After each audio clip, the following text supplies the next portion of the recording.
നമസ്കാരം സുഹൃത്തുക്കളെ. ഹോളിവുഡ് കഴിഞ്ഞാൽ ലോകത്തിലെ ഏറ്റവും വലിയ ചലച്ചിത്ര വ്യവസായം ഇന്ത്യൻ സിനിമയാണ്. വ്യത്യസ്ത ഭാഷയും സംസ്കാരവും ഒക്കെയുള്ള ഇന്ത്യ പോലെ വൈവിധ്യങ്ങൾ നിറഞ്ഞാണ് ഇന്ത്യൻ സിനിമയും. വ്യവസായം എന്ന നിലയിൽ കഴിഞ്ഞ 10 വർഷം കൊണ്ട് വലിയ മാറ്റങ്ങളാണ് ഇന്ത്യൻ സിനിമയിൽ ഉണ്ടായിട്ടുള്ളത്. അതിൽ ഏറ്റവും പ്രധാനം തെന്നിന്ത്യൻ സിനിമയുടെ ബോളിവുഡിനെയും വെല്ലുന്ന വളർച്ചയാണ്.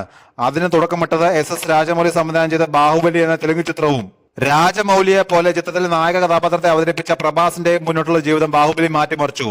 അതിനു മുമ്പ് കരിയറിൽ ഒരു 100 കോടി ചിത്രം പോലും ഇല്ലായിരുന്ന പ്രഭാസിന് ബാഹുബലി 1 നൽകിയത് 650 കോടി കളക്ഷനാണ്. ഇന്ന് ഇന്ത്യൻ സിനിമയിൽ തന്നെ ഏറ്റവും വലിയ പണച്ചെലവുള്ള ചിത്രങ്ങൾ പ്രഭാസിനെ മുൻനിർത്തിയാണ് ഒരുങ്ങുന്നത്. ഏറ്റവും പ്രതിഫലം വാങ്ങുന്ന താരങ്ങളിൽ ഒരാളും അദ്ദേഹമാണ്. പ്രഭാസിന്റെ കരിയറിലേക്ക് ആകെ മൊത്തം കണ്ണോടിച്ചാൽ കൗതുകകരമായ ചില വിലയിരുത്തലുകൾ സാധ്യമാണ്.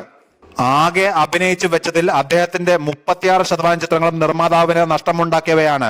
കരിയറിലെ രണ്ടാമത്തെ ചിത്രമായിരുന്ന 2003 പുറത്തിറങ്ങിയ രാഘവേന്ദ്ര മുതൽ 2023 പുറത്തിറങ്ങിയ ആദിപുരുഷ് വരെ 8 പരാജയ ചിത്രങ്ങളുണ്ട് അദ്ദേഹത്തിന്. ഇപ്പോൾ തിയേറ്ററിൽ ഓടുന്ന കൽക്കി 2898 അദ്ദേഹത്തിന്റെ 23ാമത്തെ ചിത്രമാണെന്ന് ഓർക്കണം.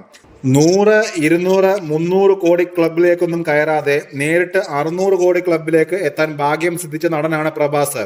8 ചിത്രങ്ങൾ പരാജയമാണെങ്കിൽ 7 ചിത്രങ്ങൾ 100 കോടി കവാടം കടന്നുപോയവയാണ്.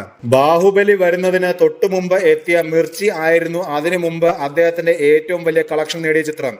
80 കോടിയാണ് 2013 പുറത്തിറങ്ങിയ ഈ ചിത്രം നേടിയത്.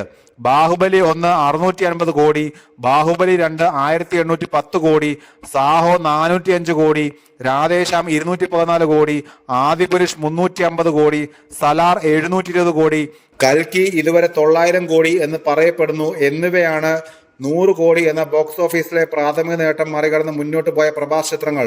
ബാഹുബലിക്ക് ശേഷം ബിഗ് ബഡ്ജറ്റിൽ മാത്രമേ ആലോചിക്കപ്പെടുന്നുള്ളൂ എന്നതിനാൽ ബോക്സ് ഓഫീസിൽ പ്രഭാസ് ചിത്രങ്ങൾ നേരിട്ട് ഒരു വെല്ലുവിളി ഉണ്ടായിരുന്നു. വൻ വിജയം നേടിയാൽ മാത്രമേ നിർമ്മാതാവിന് അതുകൊണ്ട് ലാഭം ഉണ്ടാവുകയുള്ളൂ.